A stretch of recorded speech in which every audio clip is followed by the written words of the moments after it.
ការដែលមានប្លង់ច្បាស់លាស់គឺវាជួយឲ្យយើងដឹងថាតើការងារណាគួរតែធ្វើមុនការងារណាគួរតែធ្វើក្រោយវាជួយឲ្យយើងនេះដឹងថាតើការងារណាដែលសំខាន់ដែលយើងគួរតែផ្ដោតសំខាន់ជាការងារអត្ថិភាពក្នុងពេលបច្ចុប្បន្នរបស់យើងដែលយើងកំពុងតែនៅដំណាក់កាលមួយណាហើយបើសិនជាយើងអត់មានប្លង់ទេគឺដូចជាយើងធ្វើអាជីវកម្មមួយដែលផុយស្រួយអញ្ចឹងហ៎ពេលខ្លះសង់ផ្ទះឲ្យអស់ហ៎មិនស្រួលហ្នឹងនៅអត់កើតទៀតដោយសារតែសង់ហើយគុណភាពផ្ទះវាអត់ល្អហ៎ទឹកធ្លាយគេទឹកហូរហេស្ទះលូស្ទះអីហេចុងក្រោយទុកផ្ទះនឹងចោលដូចនឹងអាជីវកម្មដែលយើងធ្វើឲ្យបិទចោលអញ្ចឹងណាហើយបើសិនជាបងប្អូនសួរថាតើយើងធ្វើម៉េចដើម្បីឲ្យមានប្លង់ត្រឹមត្រូវណាអញ្ចឹងអានេះគឺជាឱកាសមួយសម្រាប់អ្នកទាំងអស់គ្នានៅថ្ងៃទី2ខែកក្កដា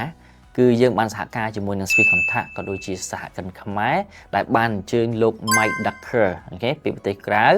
ដើម្បីរៀបចំកម្មវិធីសិក្ខាសាលាមួយអូខេតាក់ទងជាមួយនឹងរឿងនេះតែម្ដងតែប្រធានបទរបស់យើងនោះគឺ Navigating the 3 Stage of the Startup Grow អញ្ចឹងគាត់នឹងមកចែករំលែកតាក់ទងជាមួយនឹង Startup របស់យើងថាជាទូទៅ